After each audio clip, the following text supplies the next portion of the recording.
Imagine standing on a battlefield in October of 1781. The ground beneath your boots trembles with the thunder of distant cannon A direct fire. assault would cost us too dearly. The air is heavy fortifications are with too smoke, strong. and the acrid sting of gunpowder burns your nostrils. The first parallel must The be sky is precisely veiled by a here. haze of Work drifting swiftly, ash, but with exactitude. and the rhythmic drumming of war echoes across the fields. All around you, thousands of soldiers stand in rigid formation, their breath rising like mist in the cold morning air. Yet there is something different about this battle. Something the British never expected. Something that would forever alter the course of human history. This is the story of the secret weapon that destroyed the Redcoats at Yorktown. The final, decisive clash that ended the American War of Independence. To understand why this battle became the turning point of an entire revolution, they must be taken to complete the second parallel. we must journey back through the smoke and chaos of war to see how a desperate rebellion against the greatest empire on earth became a triumph of strategy, courage, and one extraordinary weapon. For 6 long years, since the first shots were fired at Lexington and Concord, the American colonies had been locked in a brutal struggle for freedom. The British Empire, proud and unyielding, had mobilized its vast power to crush the rebellion. Its army, known across the world as the Redcoats for their crimson uniforms, represented the pinnacle of 18th century military might. These were professional soldiers, trained in the art of war, disciplined to perfection, armed with the finest muskets and artillery available. Their generals were veterans of campaigns that stretched across continents, from the Caribbean to India. And their navy ruled the oceans, an unstoppable force of sails and cannons that could strike anywhere on the globe. Against them stood a ragtag army of farmers, blacksmiths, merchants, and dreamers. Men who had traded their plows and hammers for muskets and powder horns. They lacked uniforms, formal training, and often even shoes. Many had never seen a real battlefield before. They were citizens turned soldiers, fighting not for conquest, but for liberty. The early years of the war were brutal for them. One defeat followed another. New York fell, Philadelphia was captured. Washington's army barely survived the winter at Valley Forge. Is everything. It seemed inevitable that the rebellion would collapse, and that the dream of independence would be crushed beneath the boots of the Redcoats. But then, something changed. In 1778, a new force entered the war. A nation still nursing its wounds from an earlier defeat, but eager for revenge. France, the old rival of Britain, had decided to throw its weight behind the struggling Americans. This alliance would become the most decisive turning point of the entire conflict. It was not merely the arrival of more soldiers or weapons that altered the balance. It was the arrival of knowledge, General Washington, of experience, communication from Lord of Cornwallis. power on a scale I the received British this on could the not have terms of imagined. honorable capitulation. The French had the world's second most powerful navy, elite engineers, and the best trained artillerymen in Europe. And they were about to bring all of it across the Atlantic. Consider the term. By the summer of 1781, There will be no further negotiation. the war had dragged on for years, and both sides were exhausted. In the South, British General Charles Cornwallis had been pursuing the American army across the Carolinas into Virginia. His men were weary, but confident.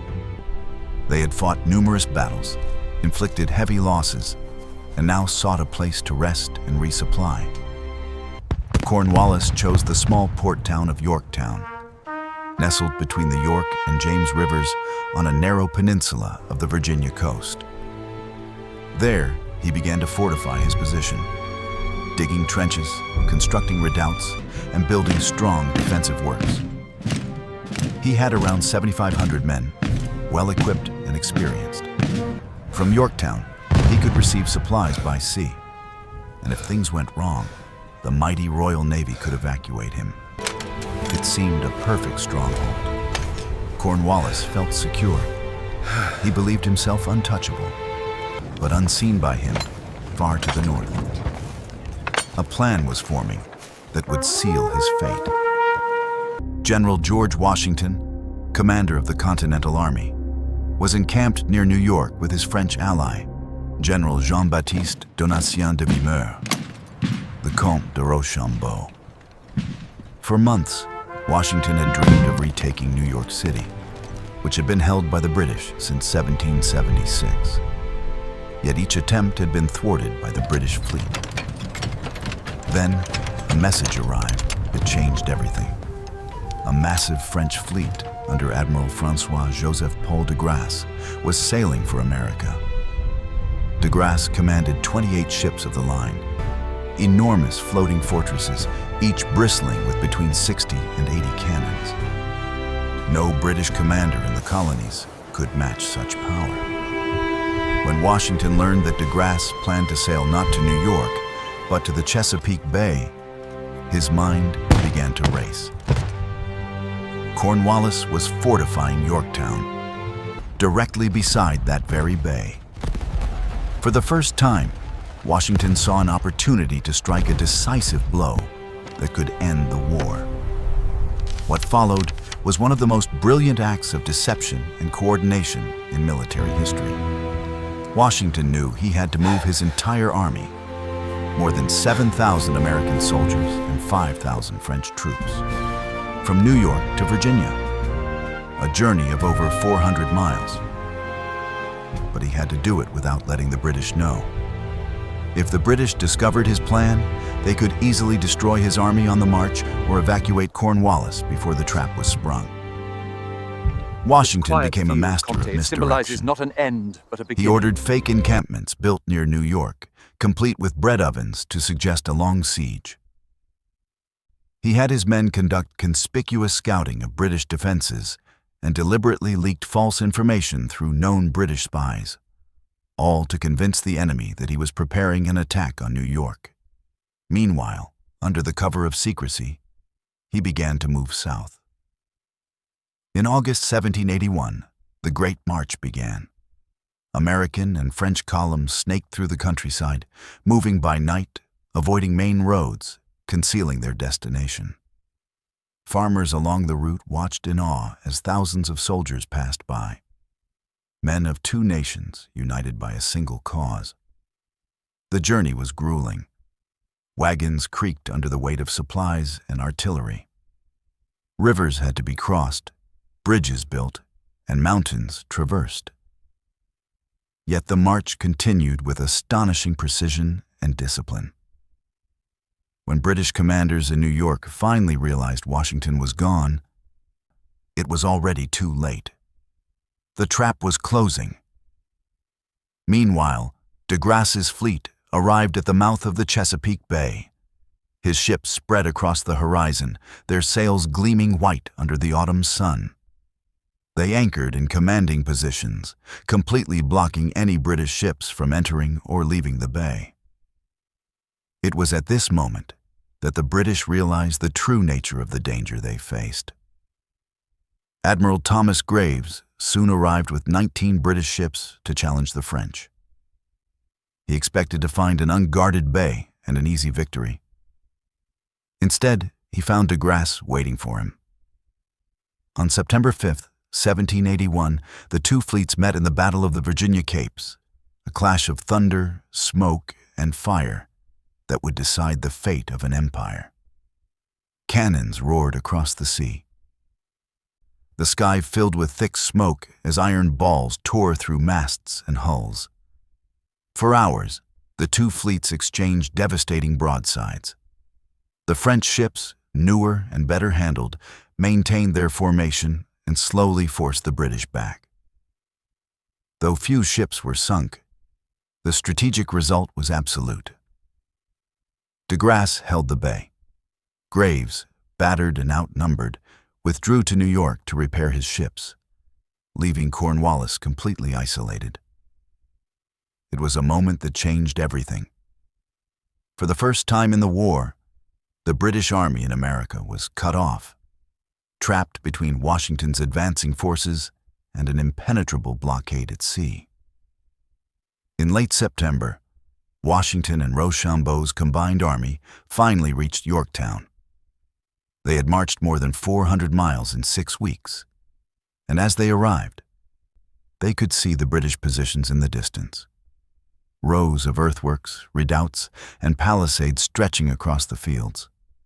The siege was about to begin. For Cornwallis, there was no escape. The American and French armies surrounded the town by land. The French fleet sealed it by sea. Yorktown had become a trap, a steel vice closing around the British army. And the weapon that would crush them within that vice was about to reveal itself. When Washington and Rochambeau reached the outskirts of Yorktown in the final days of September 1781, the stage was set for the last great drama of the American Revolution. The combined Franco-American army now numbered nearly 16,000 men, twice the size of Cornwallis's force. The British general watched from behind his fortifications as clouds of dust on the horizon marked the approach of an unstoppable army. He had built his defenses well: trenches, earthworks, and redoubts armed with heavy guns. But what he did not realize was that those same defenses would soon become his prison walls. For several days, Washington's troops encircled Yorktown, cutting off every land route. On the river and the bay, the French fleet maintained its iron blockade. No ships could approach, no messages could escape. The British were trapped. Yet Washington did not order an immediate attack. He knew that a headlong assault against fortified lines would be suicidal.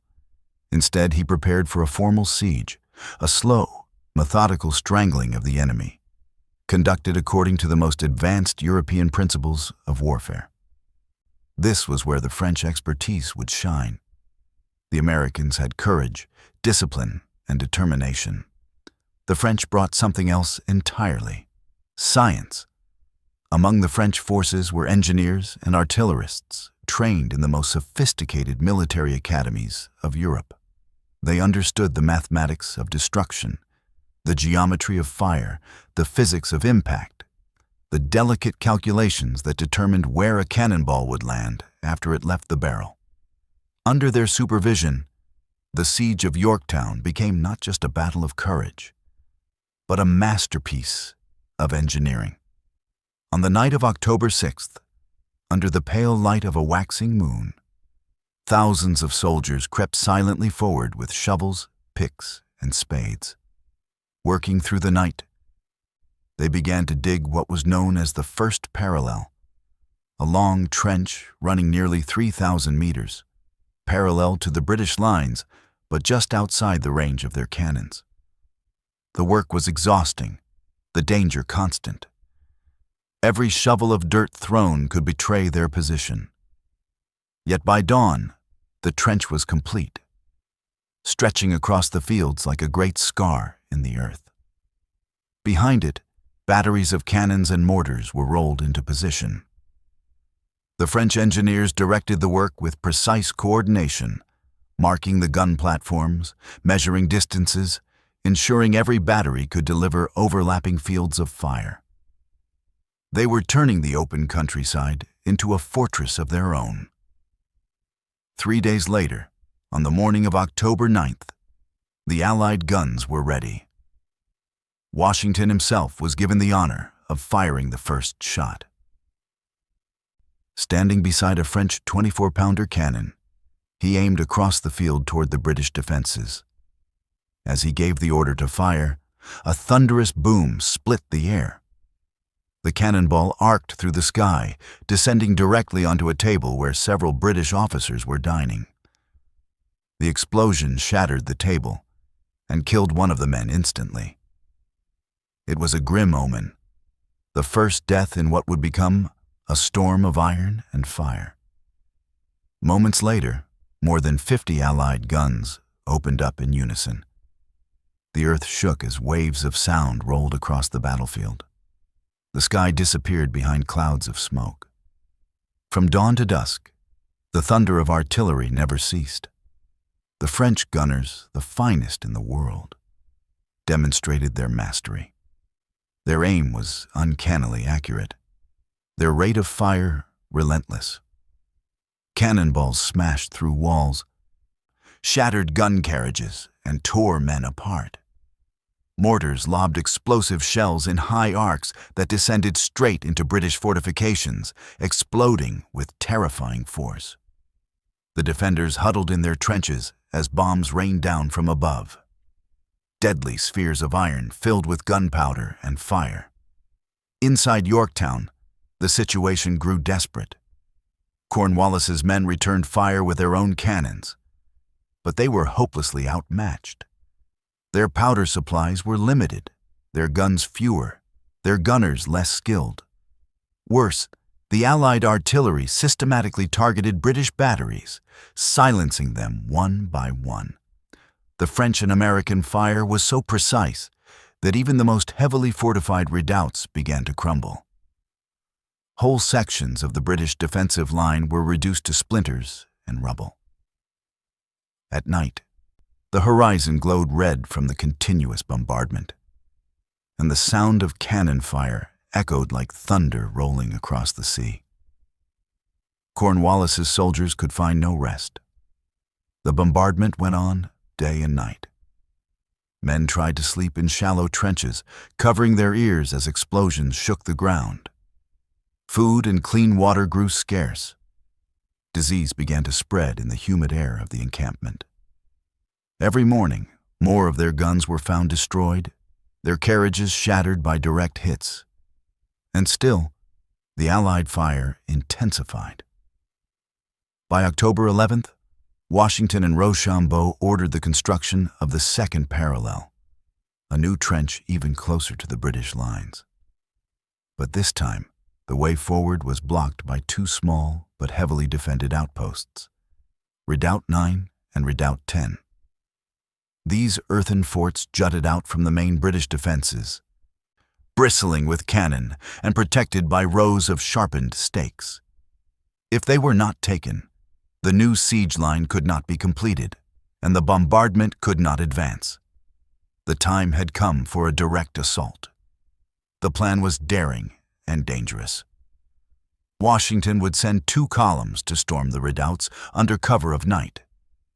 The French would attack Redoubt 9, while the Americans, led by a young officer named Alexander Hamilton, would assault Redoubt 10. The orders were simple and terrifying. No musket fire, only bayonets.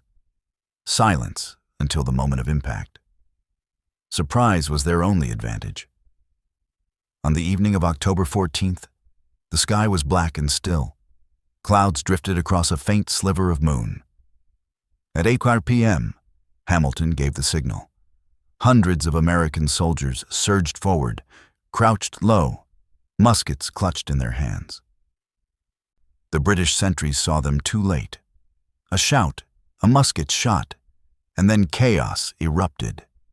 The Americans crashed into the outer defenses, tearing down barriers and scaling the earthen walls. Bayonets gleamed in the darkness as men fought hand-to-hand in brutal close combat. The noise was deafening, screams, gunfire, the clash of steel.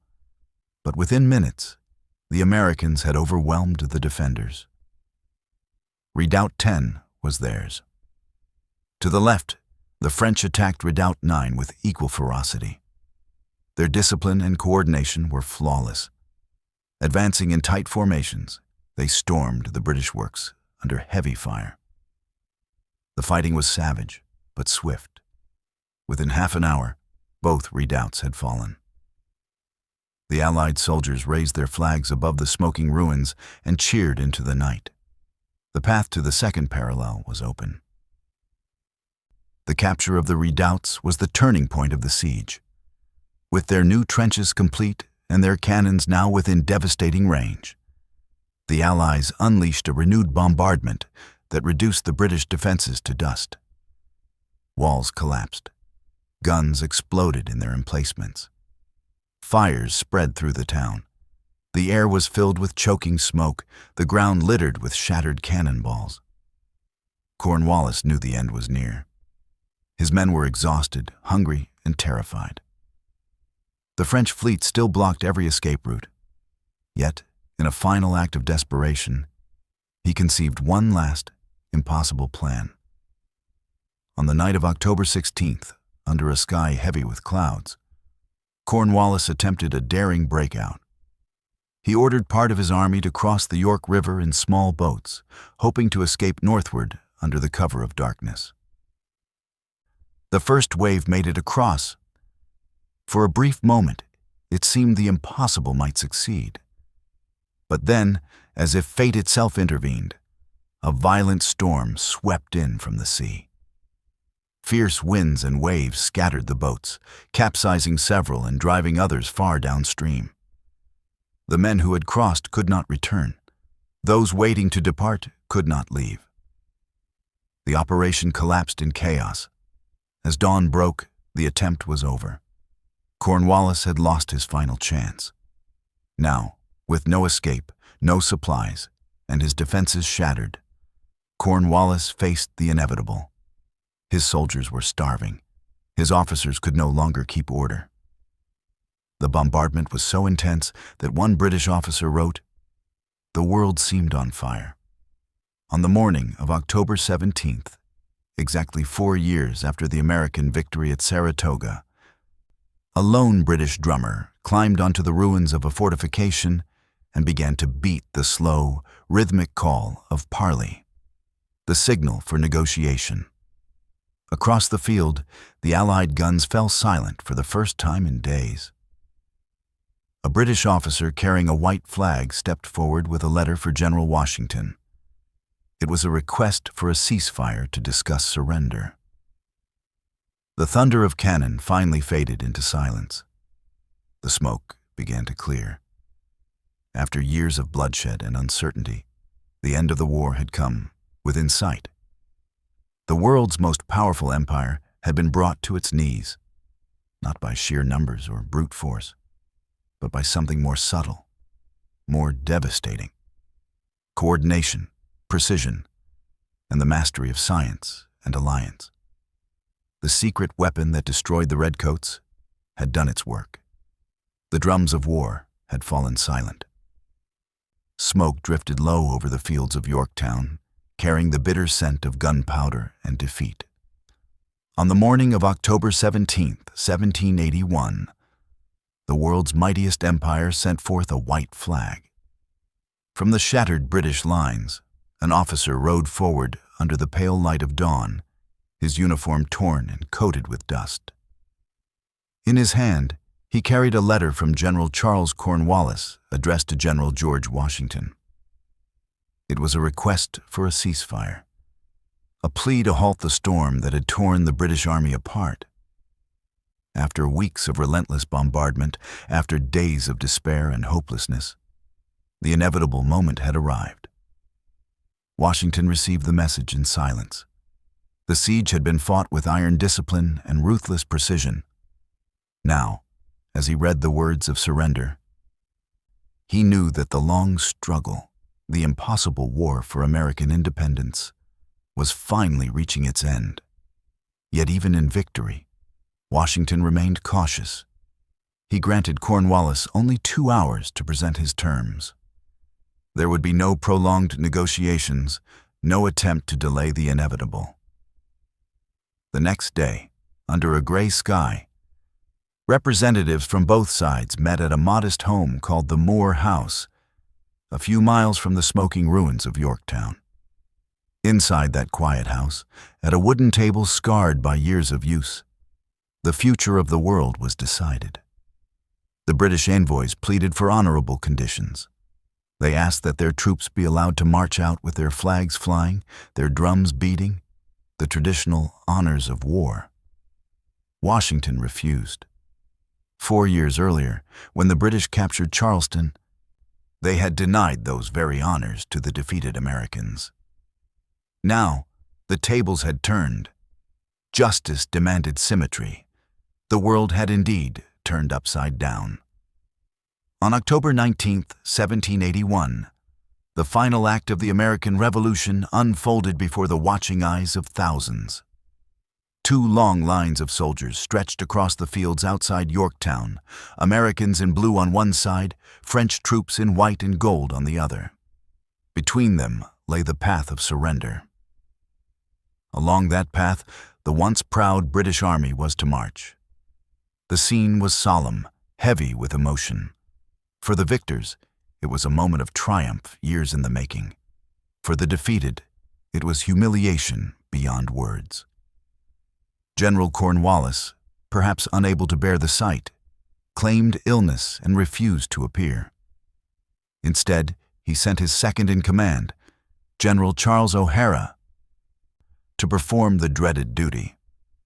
As the ceremony began, the British band struck up a melancholy tune. The world turned upside down. The irony was perfect. The empire that had ruled the seas, that had conquered continents, was now bowing before a nation that had not even existed a decade earlier. O'Hara, his face pale and drawn, approached the Allied commanders. First, he turned to the French General Rochambeau, perhaps hoping that surrendering to an old European power would lessen the sting. But Rochambeau, in a gesture of respect and deference, pointed silently to Washington. O'Hara turned, stepped forward, and offered his sword. Washington, maintaining strict military protocol, declined to take it himself and instead indicated his own second-in-command, General Benjamin Lincoln, the same man who had been forced to surrender Charleston to the British the previous year. In that moment, history came full circle. Lincoln accepted the sword on Washington's behalf, and with that simple gesture, the British Empire's hold on America was broken forever. One by one, ranks of British soldiers marched forward to lay down their weapons. Muskets clattered to the ground. Bayonets glinted briefly in the sunlight before disappearing into piles of steel. Some men wept openly. Others stared blankly ahead, unable to comprehend the enormity of their defeat. They had marched under the Union Jack from one end of the world to the other. India, the Caribbean, Africa. And now they stood defeated by a band of farmers and revolutionaries. Behind them, their officers stood in silence, their faces hard and pale. The war was over. More than 7,000 British soldiers were taken prisoner that day, along with hundreds of cannons, thousands of muskets, and vast stores of ammunition. But the true prize was not material. It was symbolic. The surrender at Yorktown marked the collapse of British will to continue the war. When the news reached London weeks later, Prime Minister Lord North reportedly cried out, "Oh God, it's all over." He was right. Though it would take nearly 2 years to negotiate the Treaty of Paris, Yorktown was the end in all but name. Yet the real story of Yorktown's victory lies deeper than the battlefield. The so-called secret weapon that destroyed the Redcoats was not a single invention, nor a mysterious device. It was the union of forces, the seamless cooperation between land and sea, between science and courage, between two nations that had once been strangers and now fought as one. It was the French fleet that sealed Cornwallis's fate by controlling the Chesapeake Bay. It was the French artillery, meticulously designed and flawlessly operated, that reduced British fortifications to rubble. It was the French engineers who directed the digging of the siege lines with mathematical precision. And it was the unwavering determination of the Americans who fought beside them, driven by an idea that no cannon could destroy: freedom. French artillery in particular played a decisive role. The French guns were not just more numerous, they were superior in every way. Stronger, more reliable, more accurate. French gunners trained for years in mathematics and geometry to perfect their aim. They knew how to calculate trajectories, adjust for wind and elevation, and maintain a steady rhythm of fire under immense pressure. Their powder was purer, their cannonballs more uniform in size, their carriages sturdier. Against such precision, the British defenses stood little chance. Every shot from the Allied lines was a lesson in applied science, a demonstration of how intellect and discipline could triumph over brute force. As the siege wore on, this relentless precision became unbearable. British officers described the terror of living under constant bombardment, of never knowing when the next shell would explode. Night and day, the air was filled with the scream of iron and the thunder of guns. The very earth seemed to pulse with the heartbeat of war. Yet beneath the destruction lay a pattern, a system, born from the mind of engineers who saw the battlefield as a vast equation waiting to be solved. The French contribution extended far beyond the guns themselves. Their engineers designed every trench, every battery, every approach. They used techniques perfected over centuries of European warfare. Zigzag trenches to deflect fire, gabions filled with earth to protect the workers, and fascines, bundles of branches, to reinforce the walls. Their methods allowed the siege lines to advance rapidly and safely. The Americans watched and learned. Many of these lessons would later shape the foundations of the United States Military Academy at West Point, which would train generations of American engineers and officers in the same scientific principles that had triumphed at Yorktown. But while the French brought expertise, it was American determination that gave the alliance its heart. The men who fought at Yorktown had endured 6 years of hunger, defeat, and despair. They had crossed frozen rivers, marched barefoot through snow, and watched comrades die for lack of food or medicine. Yet they had never given up. Standing shoulder to shoulder with their French allies, they saw the culmination of everything they had sacrificed for. For Washington, who had carried the burden of command through every dark hour of the war, the victory was deeply personal. As he watched the British lay down their arms, he is said to have removed his hat and bowed his head, not in pride, but in solemn gratitude. The victory at Yorktown sent ripples across the world. In Paris, people celebrated in the streets. In Philadelphia, church bells rang for hours. Across Europe, kings and ministers watched in shock as the impossible had become reality. A colonial rebellion had defeated the greatest empire on earth. The ideals proclaimed in the American Declaration of Independence, liberty, equality, and the right of self-government, were no longer just words on parchment. They were living truths, proven in battle. Yet the consequences reached even further. The cost of France's intervention in America was immense, and the strain on its treasury would, in time, help ignite another revolution, this time on French soil. Many of the French officers who fought at Yorktown would later take up arms again, not for America, but for liberty in their own homeland. In this way, the victory at Yorktown did not merely end one revolution, it inspired another. For Britain, Yorktown was both humiliation and lesson. Though the empire would recover and rise again to global dominance in later centuries, the defeat forced it to reconsider the nature of empire and governance. Never again would Britain attempt to subdue its colonies purely through force. The memory of Yorktown lingered, a reminder that even the mightiest army can be undone by the will of a free people and the precision of a well-forged alliance. And what then? Was the secret weapon that destroyed the British redcoats? It was not a cannon, nor a fleet, nor a storm. It was the union of science, strategy, and spirit, the blending of human intellect and human courage. It was the alliance between a fledgling republic and an ancient kingdom. It was the fire of liberty, magnified by the lens of discipline and knowledge. At Yorktown, those forces converged in perfect harmony. and the result was nothing less than the birth of a nation. As the sun set over the fields of Virginia on that October day, the smoke of battle drifted away, revealing a world forever changed.